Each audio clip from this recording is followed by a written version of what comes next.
Okay, we're gonna do this again. Hello, everyone. My name is I'll give you the quick rundown of things. Just the focus of this talk is to introduce you to the idea of functional I should be looking at that camera. I'm looking at the wrong camera. Is to introduce you to the idea of functional programming, particularly from the level of we want to use functional programming concepts in working with other languages. That way we can kind of see the real world tie-in for things.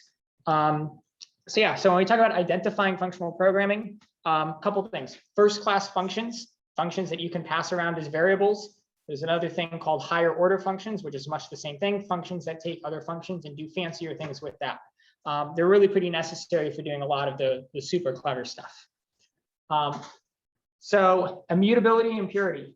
In most functional programming languages, data is considered always immutable, right? There's no such thing as a list that you can modify. Once that list is made, it is the same list forever, right? Likewise, with pure functions, we talk about functions that don't cause side effects. It's not writing the files, it's not reading things from files.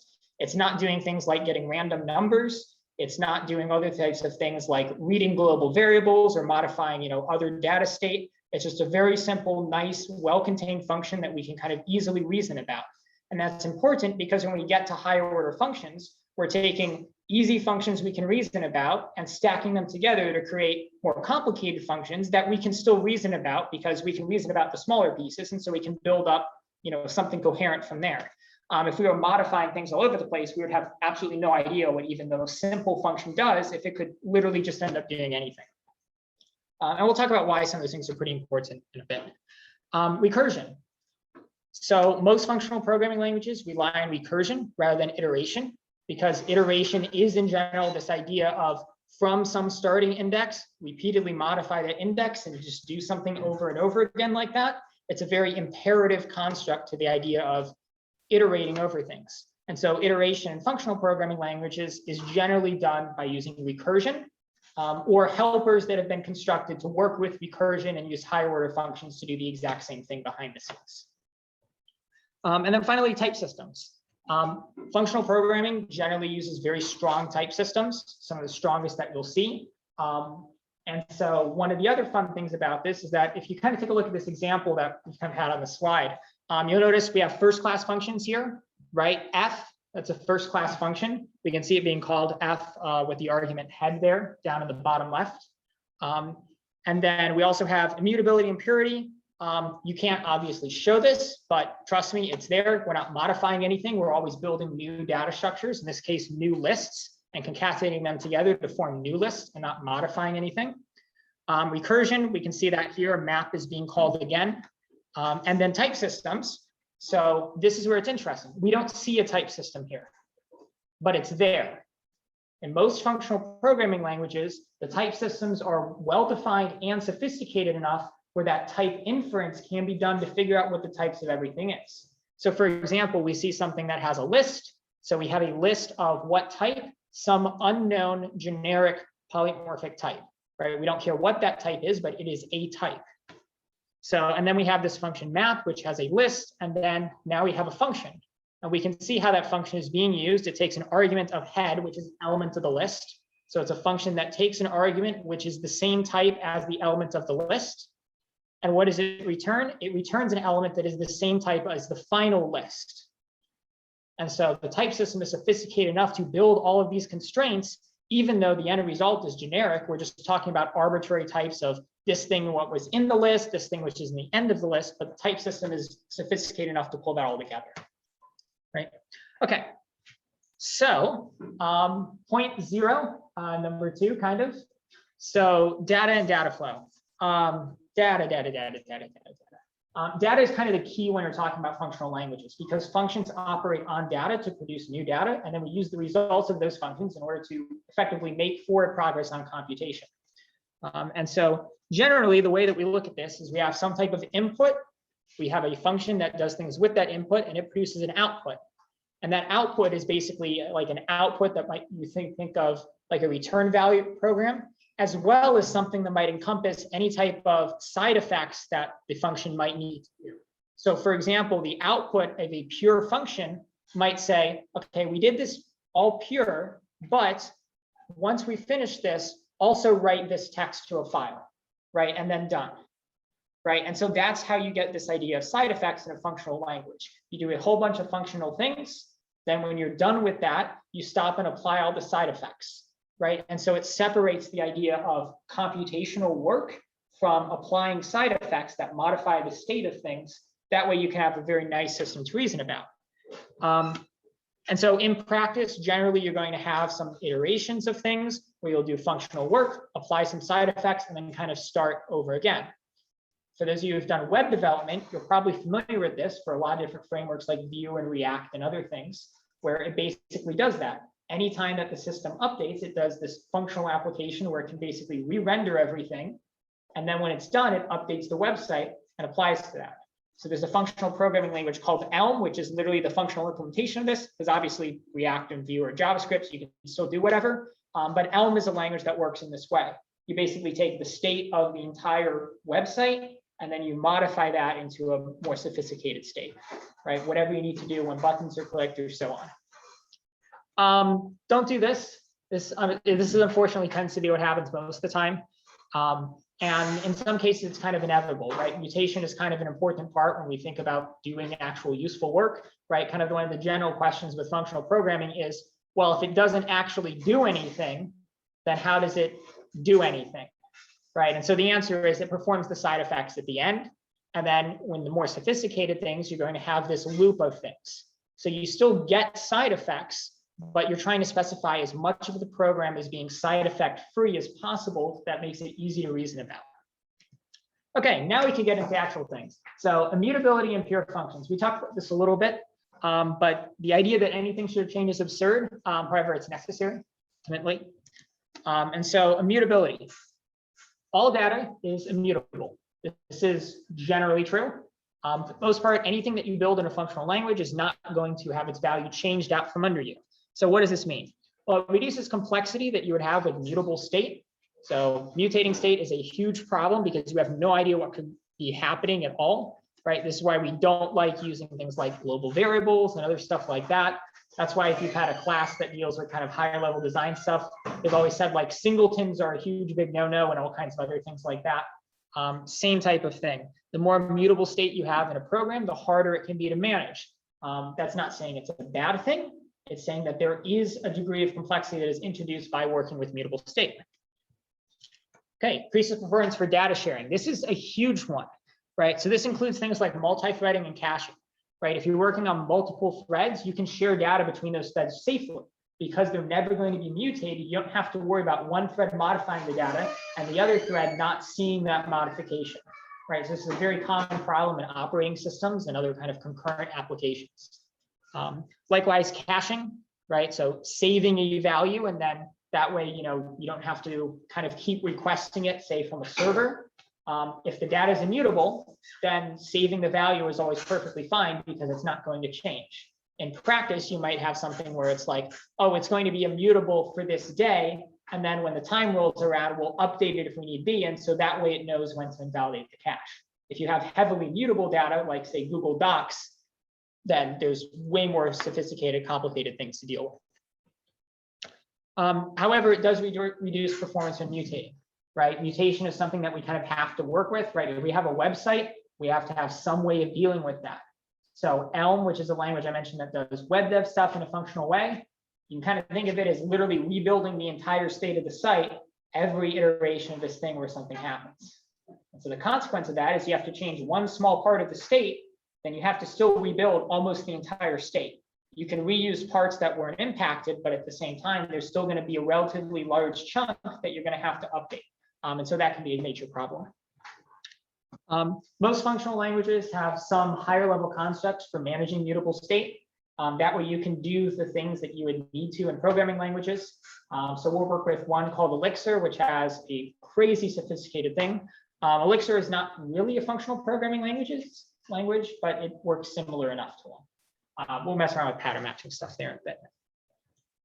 Okay, cons list. So I want to motivate this idea of data immutability and why that's cool. So we have this list type, and so we're going to describe a list in a very weird way if you've never seen this before. And so the way we're going to say that a list is that a list is either an empty list, or it's going to be some pair of things such that the first thing is an element in that list, and the second thing is another list. Okay, so what does this mean? Well, if we have an empty list, right, that is a list.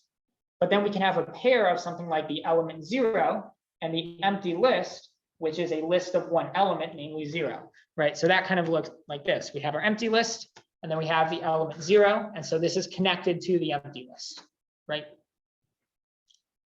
And so then if you want to add something else, then we have another pair, right? So we have a 1, which is an element of this pair, and then the second thing is another list, which is the list of 0, which is itself a pair, and it kind of goes down, right? So you can think of this as like crazily nested parentheses. And so the end result is you build up to something that looks like this, right? So it looks kind of like a linked list. It's very similar. It's just that it kind of builds in, it's a singly linked list ultimately, right? And so the cool idea is that if you have this type of list structure, then let's say that you wanted to add a new element onto the front of things. It's super easy, right? You take the existing previous list and you just add something new on top of this. Now, don't you have to worry about the other list changing, right? Like if I just remove the, like say 2, or if I change 2 to be, 7 in this case, right? That would be a major problem if I'm not expecting that. But because we're in functional land, pretty much all data stuff is immutable. And so the idea of this changing is literally non-existent. And so the end result is that we can share this and have a whole bunch of different lists that are all sharing the same kind of end thing. Now, the consequence of this is that if you wanted to add something to the end of the list, right, what would you have to do? You'd have to say, well, the very end is going to be the empty list, and then we need to build new things on top of that. Well, then the result is like this, right? So we have our new element at the end of the list, and then all of the elements that came before it are going to have to be copied over, right? Because they have to point to this new list that contains this new element at the end, right? So if we're adding to the end of the list, we can't reuse things. So is this clear? This is probably one of the most important takeaways on functional stuff because it really is kind of a gateway into a lot of those types of ideas. Probably one of the first kind of introductory problems that you'd see. Pause for a quick moment. Yeah, go ahead. Add end or add start, you can't change it, right? So you're talking about making a new variable and adding to like the old list. Is that what you're saying? Basically, so the list is effectively, if I have a whole bunch of objects here, right? It's basically like all of these are, try to say this camera, right? All of these are elements in the list, right? If I want to add a new element to the list, then I basically say, here's an element. This is the list that builds everything after this element. And so then I can just attach more of them around, but the remaining elements of the list are the same, so I can reuse that data structure, right? But if I want to add something at the end, I can't reuse this data structure because the data structure specifies what the end is by definition. So the only way I can add something onto the end is to make an entire copy of the thing, then put it at the end and build everything else off of that. Does that make sense? Is that kind of similar to your question? I was going to ask if there was like another data structure that was based on like the list being the first element and then the element being the second one. So that like adding to the end would be fine, adding to the beginning would be then I realized it's just the same thing backwards. There you go, right? Exactly. So it's the same thing but backwards. Effectively, what we have here is a stack, right? That's really what we have. We can add things onto the end or remove things from the end very easily, but things at the very beginning, virtually impossible, right? And so we effectively have this stack-like thing. The only difference is that we can kind of, I mean, you can do so with a stack depending how you implement it, but with a stack, you're only limited to the top of the stack, right? For this, you can access things farther down, but the consequence is if I wanted to access the very end, right? If I gave you a list and I said, how long is this list? Right, what would the time complexity of that be? Right, linear, O of n, right? Because I have to go through every single element to figure out where it ends, because it's not like this stores the length or anything. And so you can run into some problems like that too. Okay, pure functions. So a pure function is basically a function that the behavior depends only on the arguments. So if you have the same arguments to the function does the exact same thing, right? Second term, a referentially transparent function is a pure function that doesn't have any side effects. Right? So when we talk about a pure function, right, we can think of saying, if I just want to print a message, right? So let's say in Java, I have system.out.println. If I call that with hello world and I do that call 12 times, I expect it to do the exact same thing, right? Like it's not going to print a different message one of these times, right? It should do pretty much the exact same thing. However, it still is a side effect, right? And so the consequence of that is I could do things like, well, I write to a file and it does pretty much the exact same thing, right? But I'm now writing to a file, and so then if I were to interweave those different, write calls with, other things that were maybe clearing the file or writing other things, then obviously the result I'm going to get is different. You can also run into issues where, for example, things depend on the state of the file. So like if the file is not opened properly or it's like currently locked, then you can run into other issues with that too. But that's kind of considered, you can say like the file has a different state at that point. So there's kind of like weird loopholes that you can kind of do to take some of these concepts and kind of like slam it into Java and hope for the best, basically. Okay, so yeah, so the key idea of referentially transparent is that if you have if you have this type of function, because I can't pronounce it, you can replace any call this function with the result. Why? Non-rhetorical question. Why? So if you have a referentially transparent function, any call to this function with the same arguments, you can replace it with the result.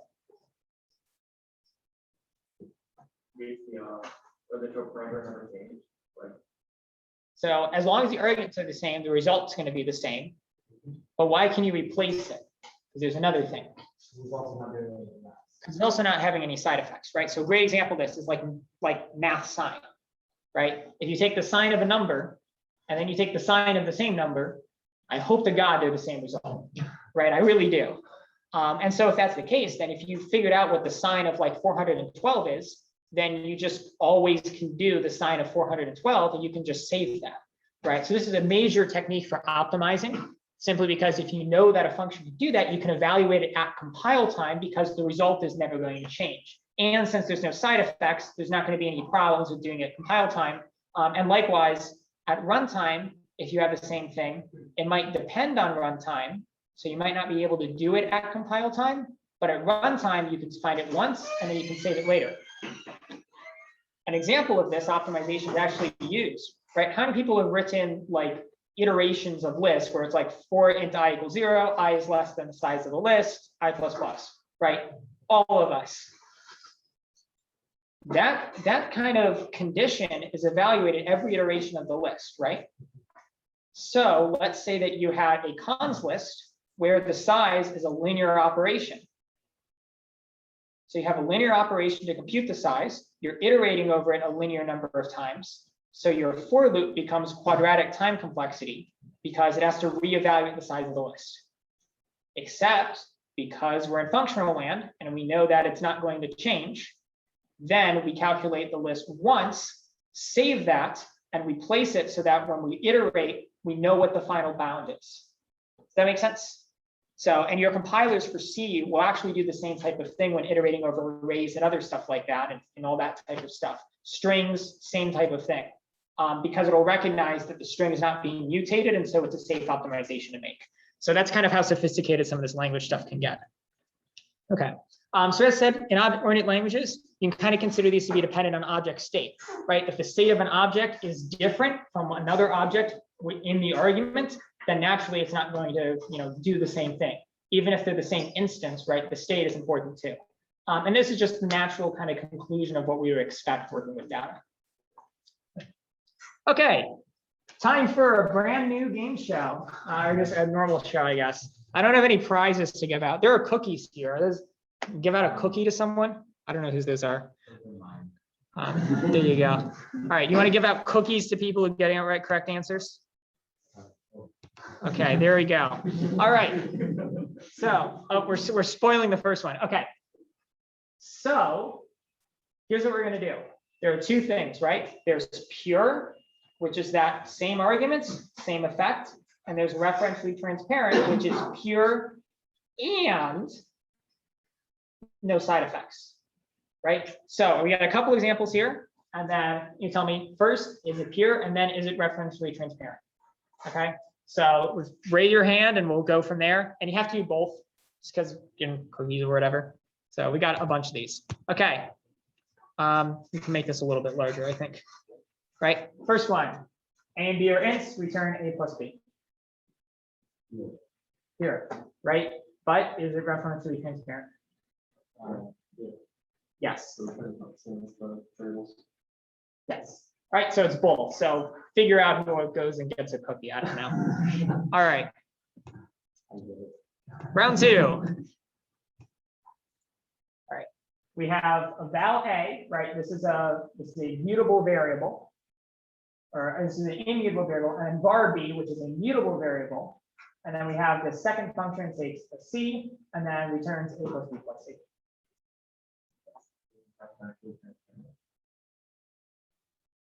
No. Why? So why? So referentially transparent covers pure. So you're saying it's already pure. No, it's not pure because it depends on what A and B are.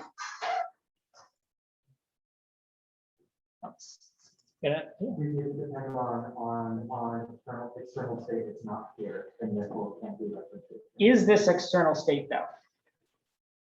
So this might be a kind of need to know Kotlin thing, but we are in a class. This is a method of the class. Right. Is val and var one constant, one variable? Val is constant, var is mutable. Well, So then var could then b could be stated externally, and then change what the function would do. So that's true, but kind of remember that carve out for with object-oriented stuff, we kind of get to the state when considering these, right? So this is a method on an object instance. That instance has a particular state. Given that the state of the instance is the same, then B will have the same value. And so we would consider this referentially transparent. In other words, if you were to have, in other words, you can say it like this. If you were to have an object A, right? Or let's just say O, because we have A as a variable. You have an object O, and you call this method multiple times on object O. If object O is never mutated, does everything always get the same result? Can you copy the result of one and put it everywhere else? As long as O isn't mutated in the range of doing that, it's perfectly fine, right? So we technically consider this one to be referentially transparent, right? What's the distinction between having something inside the function just having a global variable? Because so this is scope to the instance. Your global variable is like your main scope. So if it like wasn't on an object, or like in Java, if you had a static field, that would be global scope, right? It isn't inside of Java until you had your like main class or whatever. And you had a ton of functions in there, and they all depended on some global variables within that class. If you wrote that same thing inside of a scripted language that didn't have a main class, those would be equivalent to this function. So yes, but the consideration there is if you have your main class, right, your global scope is still, once you enter that function, if you run everything within the scope of that object, so it has access to the variables, then it's effectively global, ultimately. So it doesn't necessarily matter where they're stored. What matters is what things can be accessed by other parts of it, right? So like outside of this object, you can't really access these variables unless you have the instance, right? And this function is not like, it's not like an asynchronous function where it's going to pause, give a chance for some other thing to, screw around with the variables and then come back and now have modified state, right? So you can kind of consider it as a snapshot.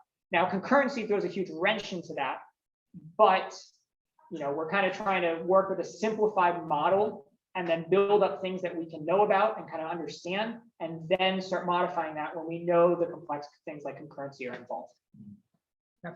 Okay, cool. We'll move on to the next one here. Also, Eric, if anyone's answering in Zoom, just gonna see. Like, I think you're muted. Yep.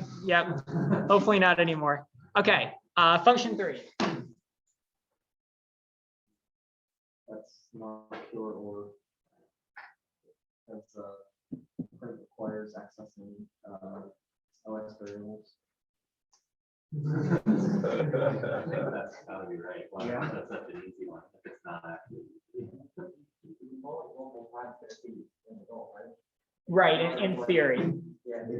Every program has access to system.out, so you could have something else running that would also at the same time try to access. Okay, system. throw concurrency out the window here, because like concurrency is screwing with things even in functional programming land. Yeah. Right. Also, it's each time it's returning voids. What was actually returning the console was the side effect.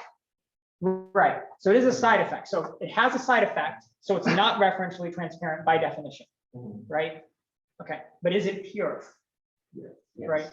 Okay. Because for the same arguments, there are no arguments, it does the exact same thing. Right. And so it's not reference transparent. So you can't copy and paste this places because results there. But you can do something here because it's pure. You can inline stuff. Right, which is to say, instead of taking the result of a computation and copy pasting that, you take the implementation itself, right? And anywhere this function is called, you write print line, then it would work pretty much exactly the same. Right? So, and in general, you can do that for just about anything if you carry over all the side effects too, but that gets to be a mess. So yeah, okay, function 4.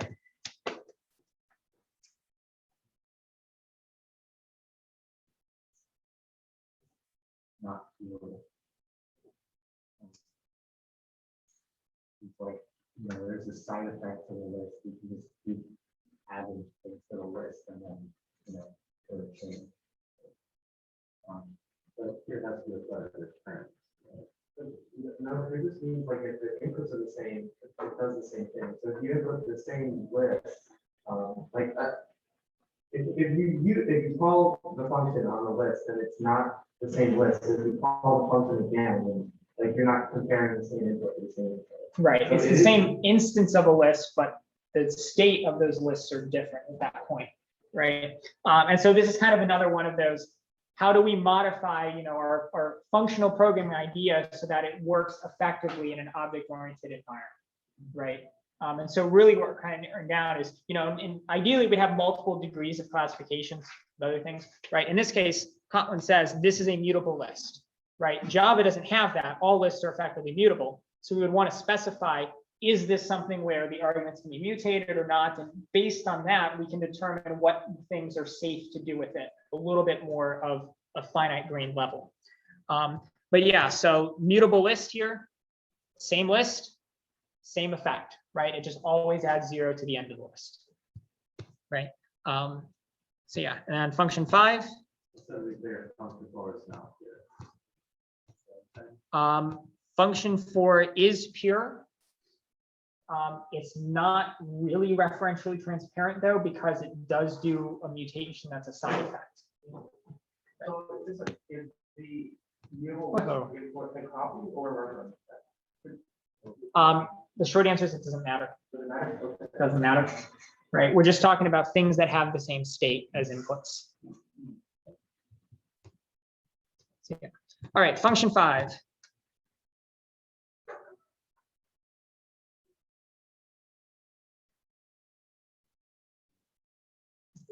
Yeah. Okay, is it pure? Why? Because it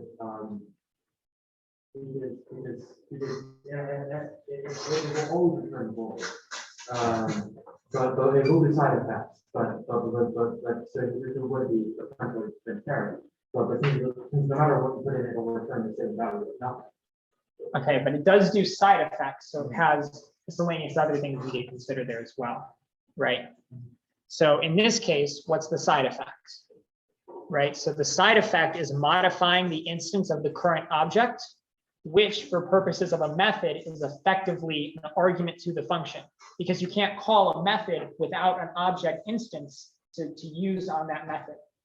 And so an object instance is effectively both an input and an output to a method, right? And so for that reason, we would say this is pretty much pure, because it's not like this is going to call wide sweeping changes, other things like that, right? Now we could better describe this if we say, this is a function that doesn't cause like global problems, but it mutates the object it calls on, right? And then we would know, hey, this object has been mutated by calling this, and we can get more sophisticated when we're doing all of our other types of, statically typed analysis. Does that make sense? So the short answer is sometimes maybe there's not a right answer, and it's that. Okay, so we have this, right? So we have this entire mess of things. We're going to quickly run through this because of time, but we initialize some data, which is a list that does this types of function. It modifies this variable. It's private, not exactly global, but still a variable. And then for everything in this keys, it sorts them and then prints that out. And our initialized data function basically iterates through a whole bunch of things. It has this variable that's being mutated around. And then it's modifying our data thing. And then finally here, if name does not equal null, right? So this thing is basically, it's toggling between name being a string and name being null. And then if it's not null at the end, then it throws an exception. Okay, this is a little crazy to look at, but let's see what this is actually doing. It's just parsing this into a map, right? So this is the key, this is the value, which is an integer, and it just keeps doing that, right? Okay, so this thing, is this pure?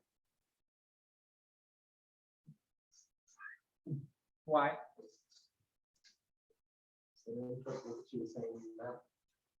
Right, well, so then it prints here too, right? So it's printing pure? Effectively, yes. Man, I keep bumping this, feels bad. Yeah, so effectively it's pure. So we would consider it pure. It's not referentially transparent because it does that print. But yeah, okay. Now at the same time, it is not obvious looking at this mess what the hell is happening, right? Okay, so let's think about this. We're building a list into a map, and then we're sorting that map by its keys and then printing it, right? We can kind of throw the map out because the map isn't really relevant. It's just, we're sorting by keys. And so what we can do here is simply say, you can just, let's just do some text. There's just some text that's going to be printed out. And what we're going to do is we're going to start with our list. And so what we're going to do is this operation called chunk, right? So we're going to chunk it into sections of 2, right? And so this is basically saying, take 2 things, throw them together into one list, then 2 more things, another list, and so on. Now, what happens if it's not evenly divisible by 2?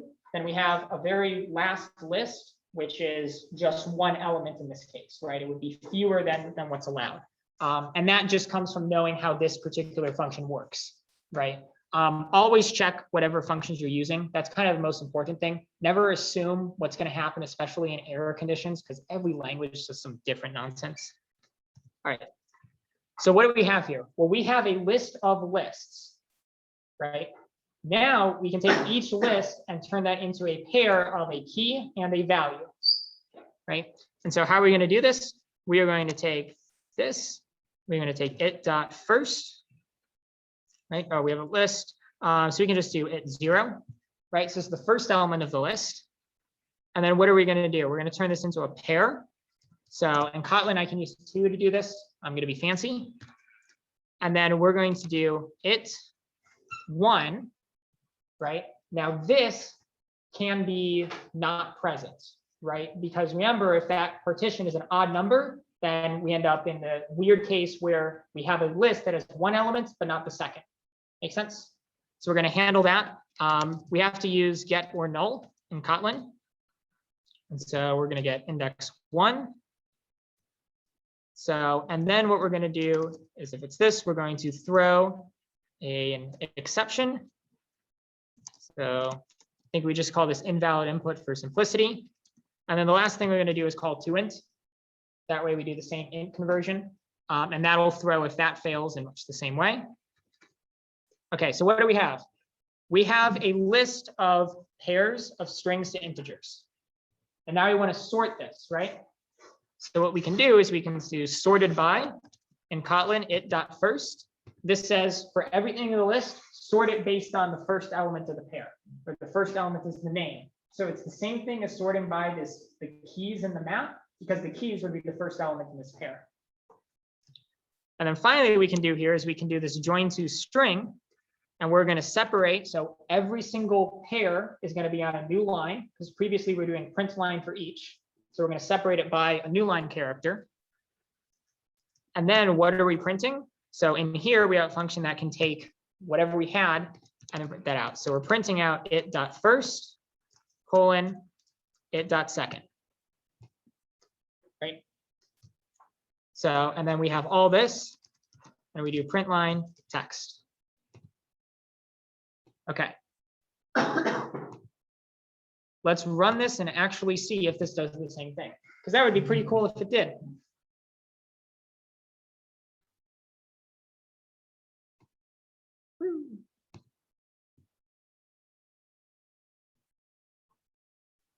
Same thing, right?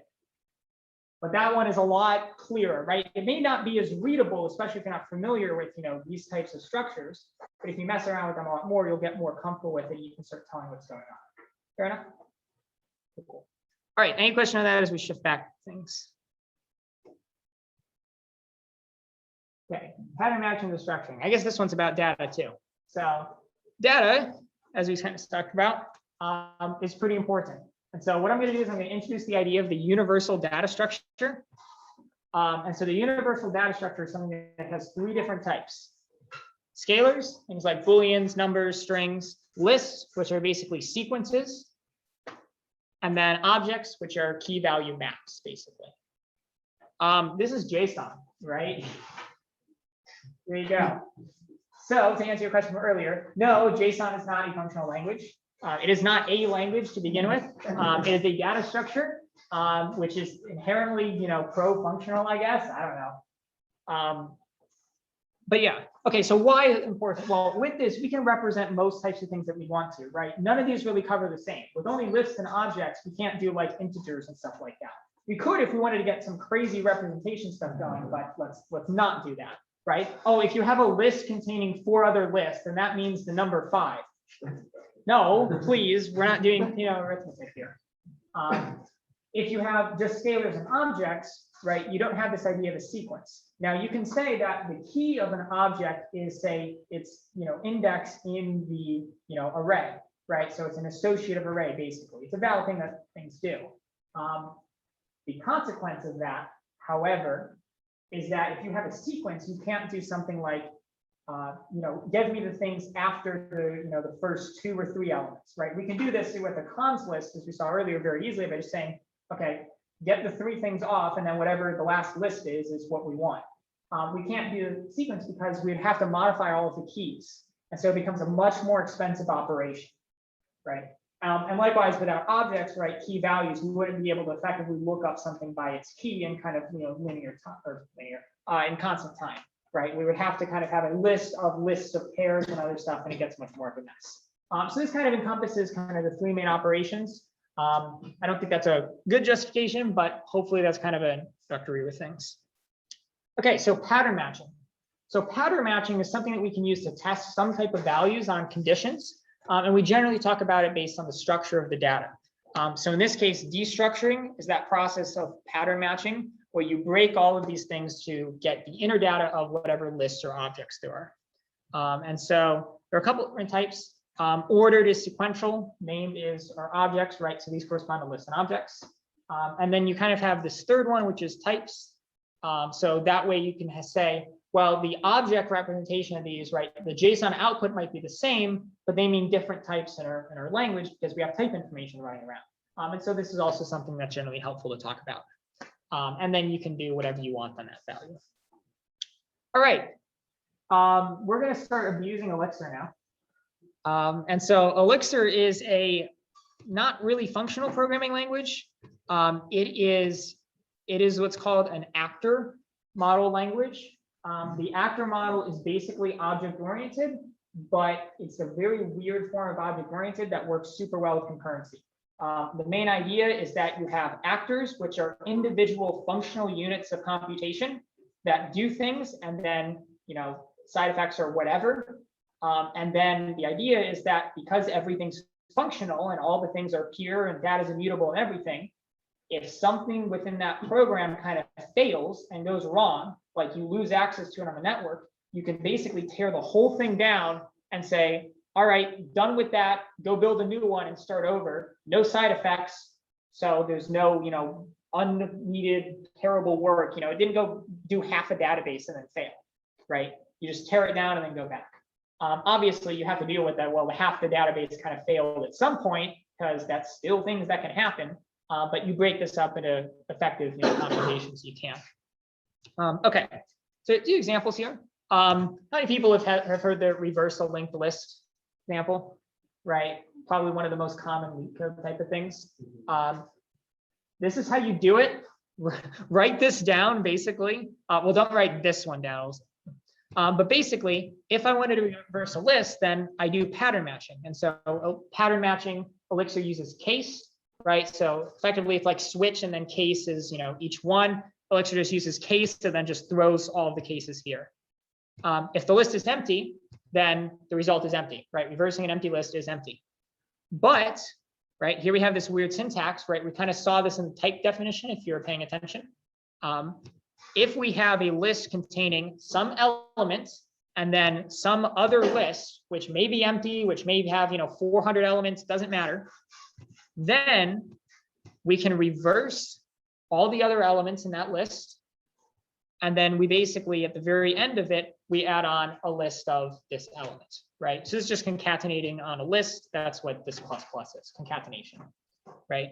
And so reversing a list is the same as taking everything except the start, reversing that, and then adding what was at the start onto the end. Make sense?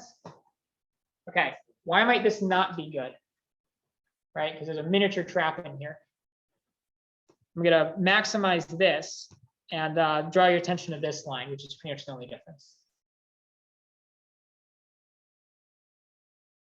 Okay, so what do we know about operations involving cons lists with times complexity? So what to do what specifically?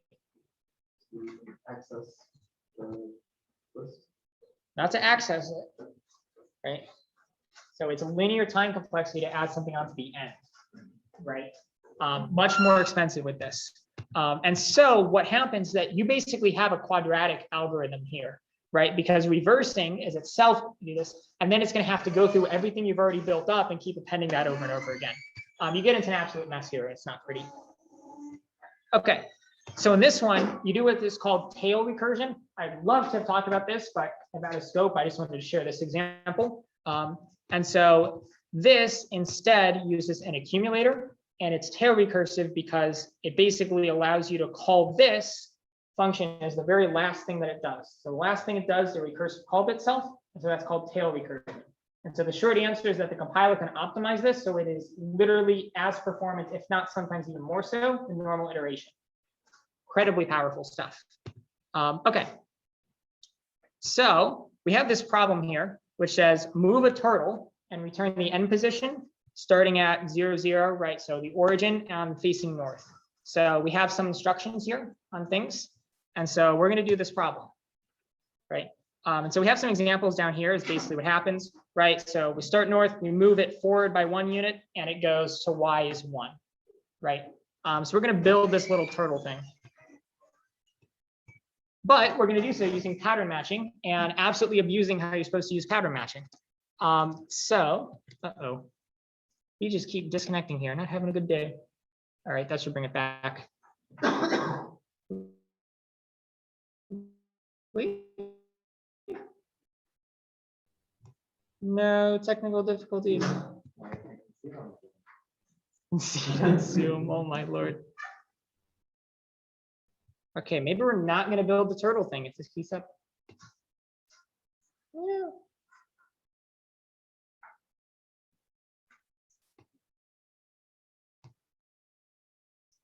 All right, well, anyways, if we were to build the turtle thing, the base idea is that the instructions are effectively these little tuples, right? They're fixed size lists. And so the idea is we have a list of instructions.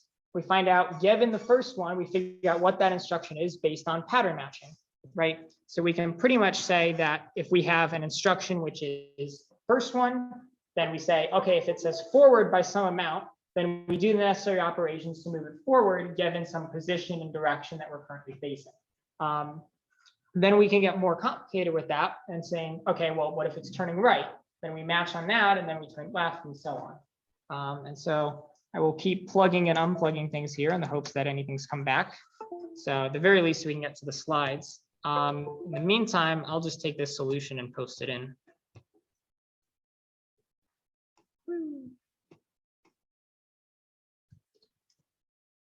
Gotta love technical difficulties.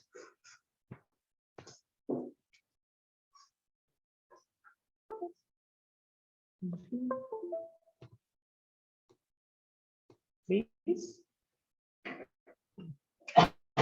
That's a no. Okay. Let's see.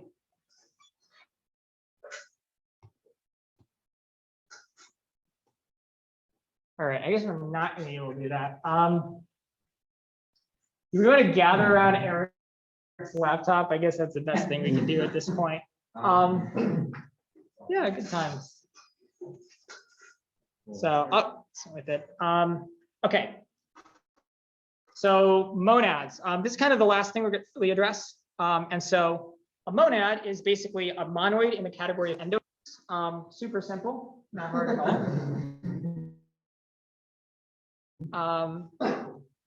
So yeah, so this is kind of a easy thing. Yeah, options. I'm still messing with this up here, but we'll kind of see. We were messing around with this earlier. I was afraid this was going to happen. We were doing so well. Okay. So monad 101. Basically, so a monad is a data type, which is intended for composing related operations together. So in Haskell, you kind of have common ones, right? Hey, okay. We'll hope for the best, but so you have a thing called the IO monad, right? It's input output. This is how a functional language like Haskell handles that type of, side effects that you would get with, well, files. So console input, that type of stuff.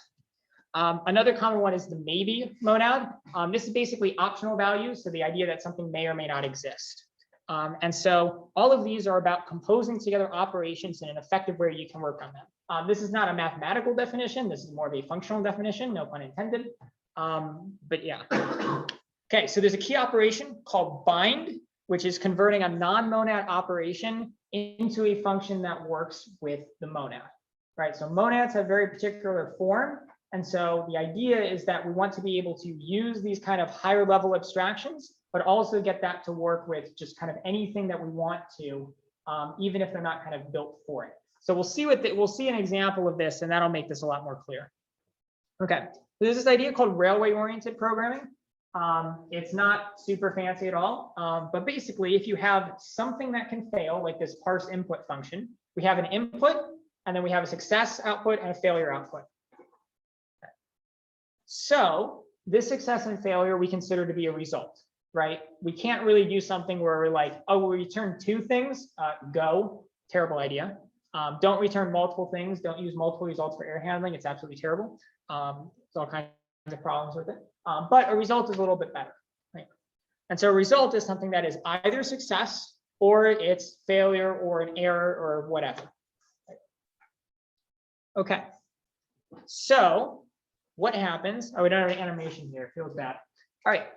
So what happens if we wanted to basically take this idea of two functions, both of which have the possibility of failing, and combine them together, right? So we want to parse input, and then if the input for that is valid, then we want to move that along to get data based on whatever the input is. Okay, so obviously if we have two functions that look like this, we just can't like combine them together, right? It leaves this weird, kind of red rail down there at the bottom that has no idea what to do. And so we have to do something with this function in order to get these to fit together, right? And so this operation, right, that little connection that I've circled here, this is where bind comes into play. And so bind basically says link the successful one to the input of the other one, and link the error one to basically just skip the entire thing and go straight on to the failure path of that same function.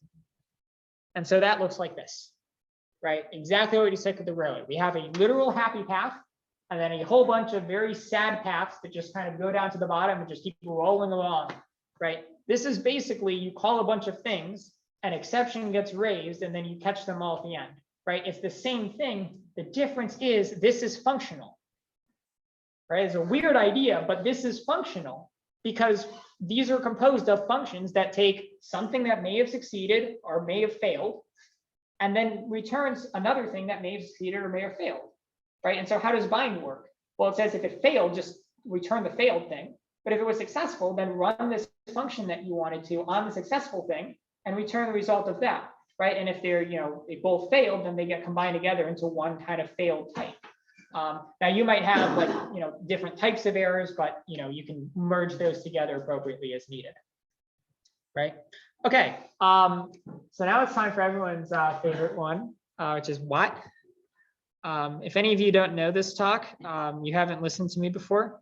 But anyways, so we're gonna go over here, and I have this website that's a terrible website. It's literally just one HTML file that I just put a giant script of JavaScript in, and a couple of like input stuff, because I don't know how to build websites. But anyways, the basic idea is that we're gonna have some input here where we enter an integer, right? We parse that input, make sure it's an integer, and then we go ahead and try to get some type of option from things, right? And then that'll display it here. Okay. All right, so you can see if we look at the implementation, right, this parse input, this returns a result success. So result is this custom type I defined, and then result error. And we just use the JavaScript error thing here. Like you normally throw a new error. In this case, we're returning result.error with that error, right? Repetitive wording, but the basic idea is instead of throwing things, we want to be functional and just return stuff. And so obviously, because JavaScript is untyped, we can literally just return whatever the hell we want. Right. Okay. And so likewise, get data, right? We'll notice this takes a normal index, right? It's not taking an index that is a result and dealing with the result there. It's just taking a normal index. Okay. And so how do we do this? Well, parse input is super easy, right? So const parse is parse input of input. Functional programming, everyone. Woo! Yeah, no, this isn't hard. Okay, now we're going to do constant data, right? We're going to go get this data. And this is where it does get a little bit hard. And now we can start training functional programming, right? So remember, we needed this bind thing, right? This bind function is something that takes another function and turns it into a form that can be used by the monad, right? So in other words, we're going to take our function and say, okay, instead of taking basically this argument that wanted a monad or wanted normal input, we're going to turn you into a function that can take a monad input, which is a result type, and deal with that. Goodbye, marker. Okay, and so this, we're going to do result.bind, right? Higher order functions. So we can just pass in get data here. And then what we're going to do, we're going to parse in parsed. So parsed is a result, right? It is a monad which has the index we want. And so we can just push that in here. Parsed. And then we're going to pass in our options here, right? And then finally, we have this update document. So we'll just call this one result. And this is going to be, right, result.bind. So what did I call this? Update document. That's a weird name, but okay. I know why I call it that, but it's still not good. Then we pass it in, right? So you can see, in this case, this parse is our monad, right? This. So the convention here is just the first argument is going to be the monad, right? If we need to change around arguments, then we do that, right? Simple enough. Okay. And then what we're going to do is we're going to say result.if error, right? And then we're just going to do a simple callback with the error to just say alert. So E, right? So in other words, if anything here errored, we're just going to alert that. And so what we should see if we start entering invalid input, we should get these error messages, and it shouldn't be doing things like updating the document, even though we're calling this function, right? We're effectively calling this, right? Now, obviously, if we were to actually call this function, right, this update document function, it would do the thing. So what's happening is that we're binding this. And so the bind is what's basically doing the failure track to basically say, actually, no, don't call this function if it's already a failure. Does that make sense? Cool, cool. All right, let's hope this works. I'm going to refresh the page here so we're good. Let's start with the happy path one. The option is banana, right? They're all in alphabetical order. So like 2 is, I don't know what these are. 2 is Constantine, 0 is alligator, 4, 3. Okay, I think that's all I had. It looks like, Um, I don't know, I saw the regex that you had, and it looked like it was also accepting negative. yeah, so let's do a negative number. What negative number you want? One. -1, right? Okay, index -1 is out of range, right? But now let's take a closer look at what's happening here.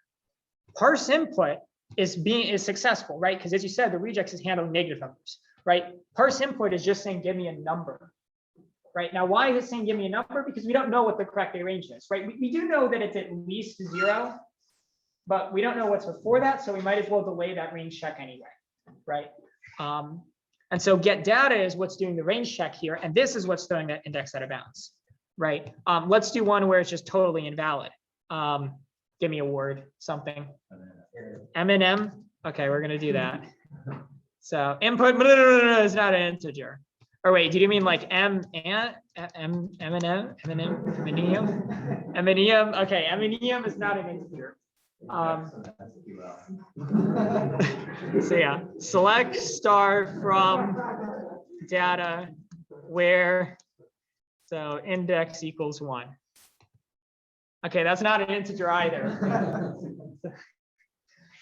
Okay, so there we go, right? So does it make sense? This is effectively a monad, right? This is all a monad is, right? You're just composing these operations so that they work on this monad idea where you have a happy path and a failure path, right? IO is very similar to this, right? Your IO monad effectively basically says you're moving everything into a context that has IO operations accessible now. And what's the result? It's always going to be another IO monad, right? It's always going to be something that has IO operations available. So what happens? You get this cascading effect, right? Once you do anything IO, you're in unpure territory to begin with. So any of your functional pure stuff cannot do IO at all, right? And so the monad kind of encompasses a lot of the logic for it and how you segment ideas between this thing does IO, here's how you pull out an operation and then do something with it, right? Okay, final question. Well, second to final question. Okay, why am I using JavaScript here? There's a particular reason. There's something I'm doing here which is fancy. Nope, most languages can do that. So even Java can do that, right? Java has method references and other things like that. It makes it easier, and I am doing some hacky stuff that kind of relies on JavaScript, right? But how is result defined, right? Because I just kind of said I have this result thing, right? But how is it defined? Would you believe me if I told you result is defined using another monad that already exists in JavaScript? That's a good answer. That's a good answer. It is. Result is promise, right? Success is promise resolve. Error is promise reject. Bind is just a function that says given arguments, take the first argument, which is a result, and then call .then on it and pass in that and return the promise resulting from that one. And then this if error is just a fancy thing I made that does promise catch. I was literally going to ask, this seems a lot like .then. Is this similar? Yes, no, it is exactly this. Promise is a monad and very similar to the IO one, right? Because like, how do you exit promises in JavaScript? You don't. Once you go async, you never go back, right? That's the thing, right? Which is because the computation of everything else has moved on because of how the language is structured. So promise is how you enter into that do async stuff environment.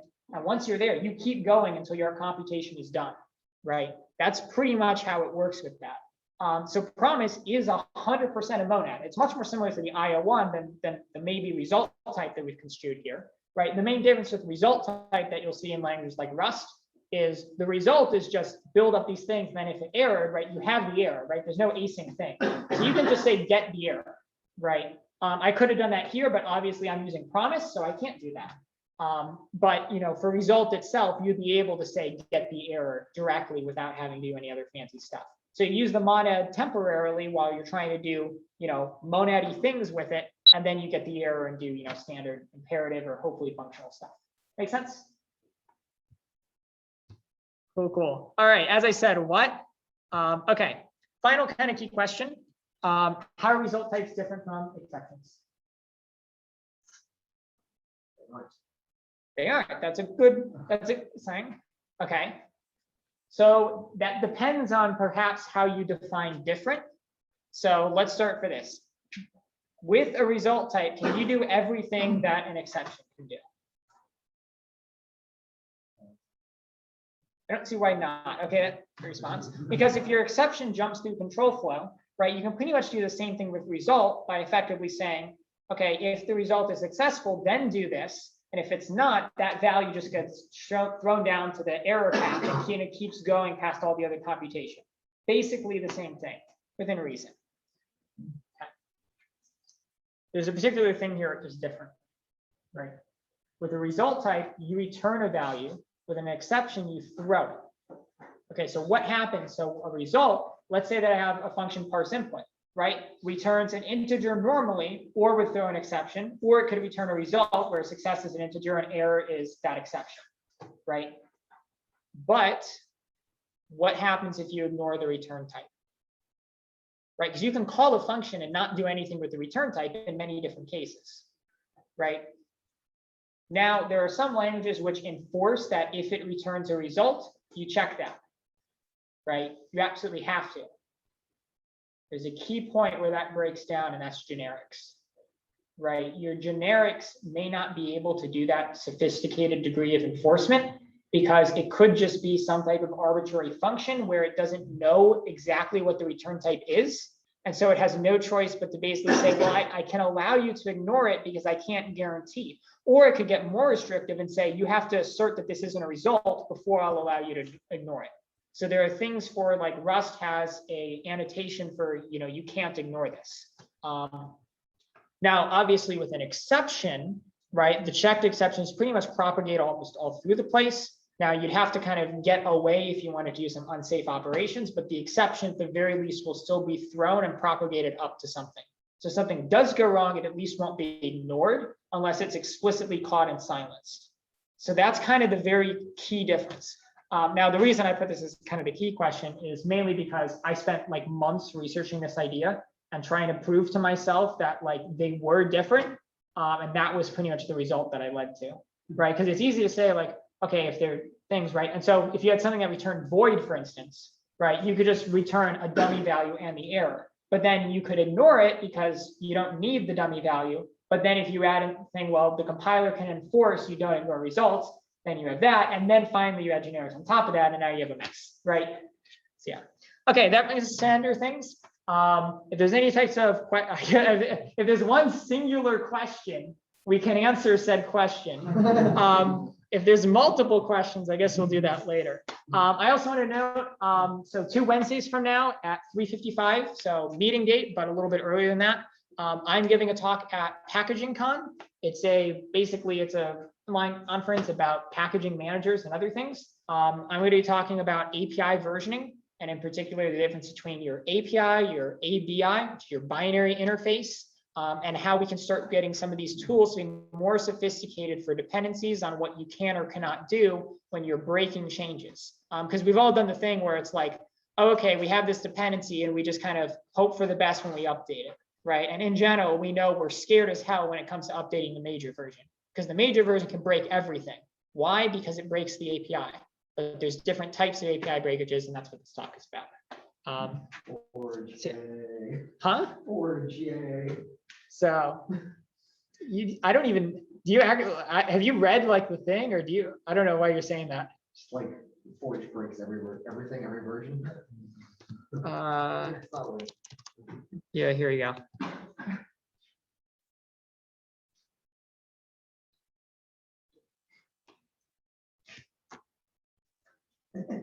As a surprising example, Minecraft Forge, a Minecraft API for client-side mods, encourages mods to use separate versioning for mod compatibility as certain types of big players' worlds, which is effectively data version. Minecraft Forge doesn't use semver, it uses 4 different version numbers. So anyways, there you go. I got my subtle Minecraft in there. Yeah, cool. All right, that's a wrap for things. Been a little bit on the long side, but technical difficulties and whatever else. If you all have any questions, feel free to let me know. Right? Oh, yeah. You had your announcements. Yes, Hold up. I have We some go to Eric for announcements. Yeah, so don't leave yet. I have some big announcements, but first, thank you, Blake, for this amazing talk. I give it a 10 out of 10. In fact, maybe even a 10 out of 9. But anyways, Is that the date? no. 27. Yeah, so, all right, guys. So next week, we're gonna have a talk on network engineering. It's gonna be a little introductory thing, more info on that later. But after that, how do I put there? Okay, so next, the week after that, we're gonna start the SSD Speaker Series. What that is we're gonna have 3 meetings in a row with speakers from the industry. It'll be really cool. So we're gonna kick it off with Google Cloud Platform. Okay. Okay, because I knew this would happen anyway. So yeah, so November 10th, we're gonna have Google Cloud Platform. The speaker will come here in person. He's gonna go over the daily life of a Googler, resume tips, and an intro to Google Cloud Platform. There will be pizza. It'll be really cool. Let's see if I can get this projector working. It's fine.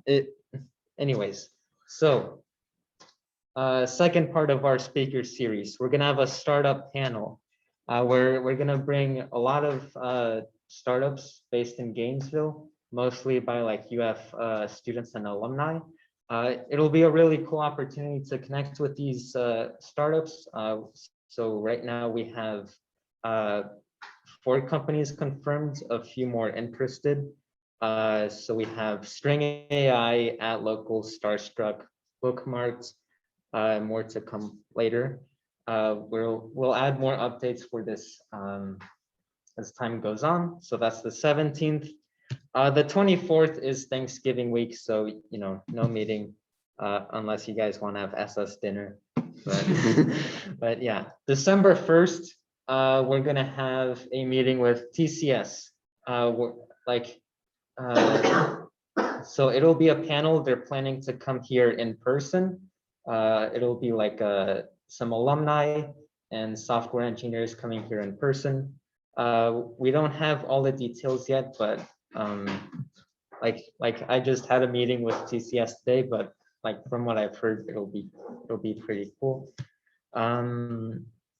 Okay, I have a QR code that I want you guys to scan. Okay, so we have new socials. We have a LinkedIn and we have an Instagram now. Oh God.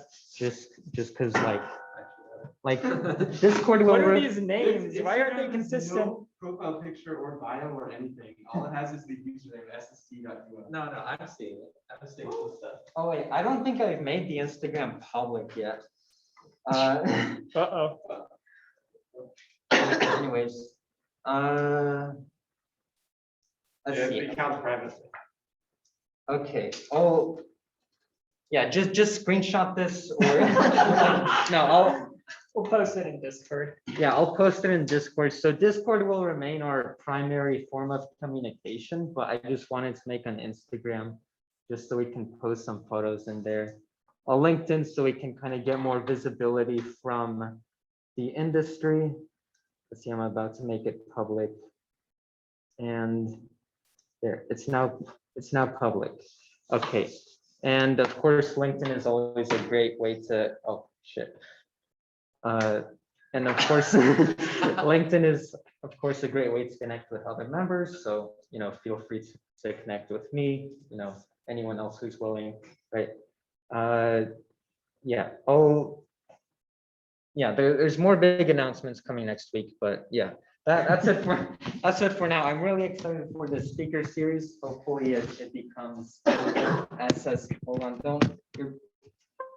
the laptop has the mic, so people can't hear me. But yeah, I'm really excited for the speaker series. Hopefully it becomes like SSD's biggest events of the semester. Yeah, there's the QR code. So tell your friends about it. Don't even touch Yeah, the table. I won't touch it. Yeah. Oh yeah, and last announcement. I brought cookies. Okay, this is the most important announcement. I brought cookies because Yeah, for all the people who won the game like an hour ago. I brought cookies because it's my birthday. There's white ones and there's pink ones. I'm sure they're the same flavor. Yeah, people online can't get any.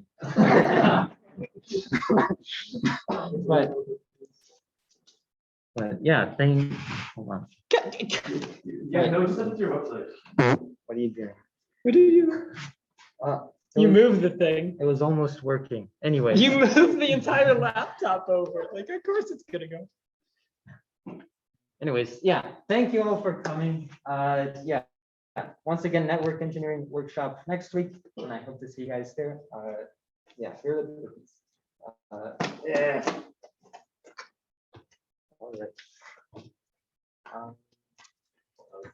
The speaker themselves speaking, because I like to say a word. What's that?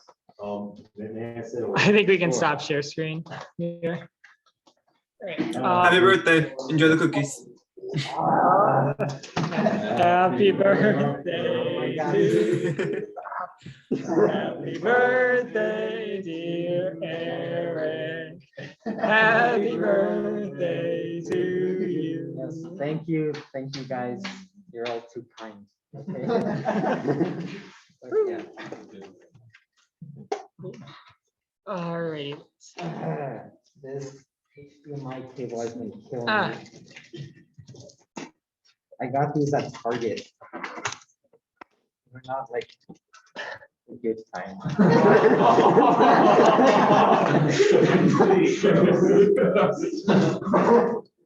Yeah. Alright, if I can get this projector up, I want to show some Roblox code. We shall see. Were you guys able to follow the LinkedIn? Yeah. Yes. Yeah.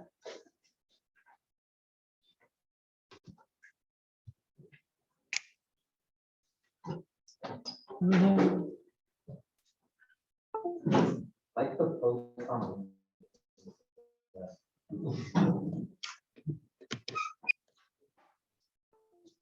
Instagram works. I was doing. I went to the community for the top line. It's UFSSD, not SSD. Oh, dang. Please, thank you. Just UFSSD, please. Like, who else is claiming that anyway? It actually is. Dang. Maybe we took it before in the ground. Yeah, you search back Discord, I might have. Normally I try to grab things like Does that. anyone have like a normal artist for SSD, exact same color as the SSD? Yeah. Why? Oh, man.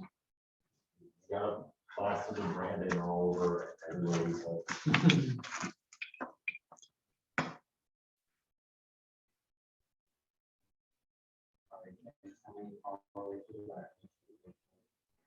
Thousand.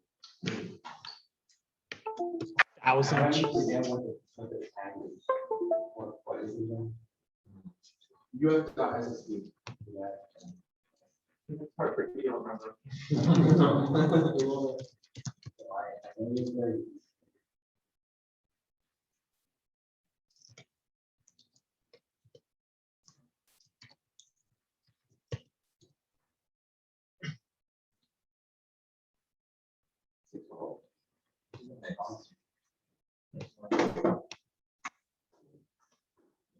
So exciting time.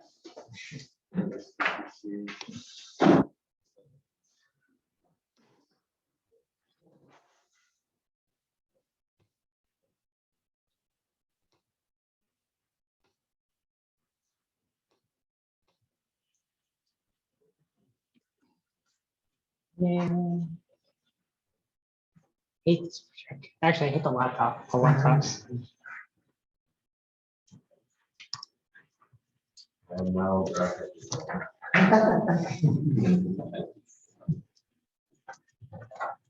Not to find my system. I just followed it, but I'm just searching for it. And so this guy's a company. You have to put in like the whole name, not SSD, not Society of Software Developers. Actually, put in that system.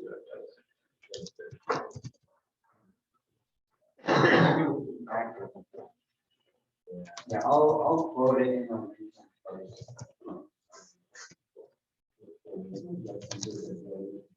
Also, 6 hours.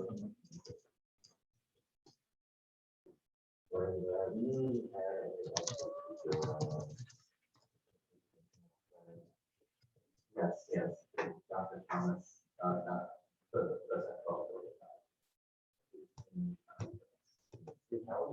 Literally have the single best. I know, I know, I'm so surprised at it too.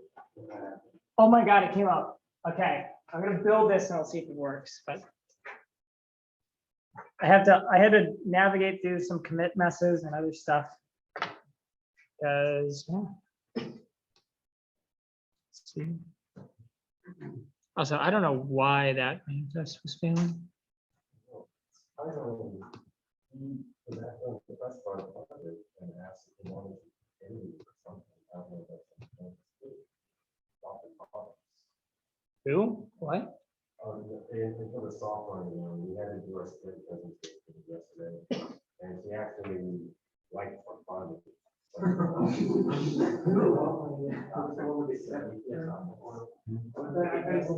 what I thought. For the software. Yeah, but like the project was the, So carpool. Carpool connect. I might not be ready.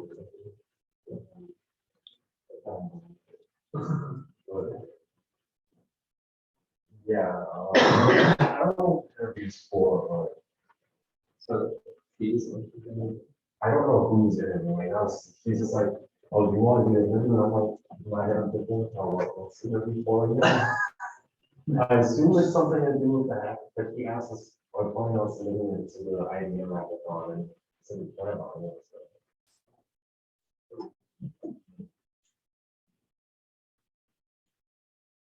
Did it work? Oh my God, I think it worked. I wasn't sure. I've been refactoring for like 2 weeks now on adding types to the language. So now does this, yo, okay, this work. All right, here we go. Here's robust code. Here you go. So this is basically just standard function definition. And then there's a very small standard library, but you can create a range like this. And so you can see that colon thing is called an atom.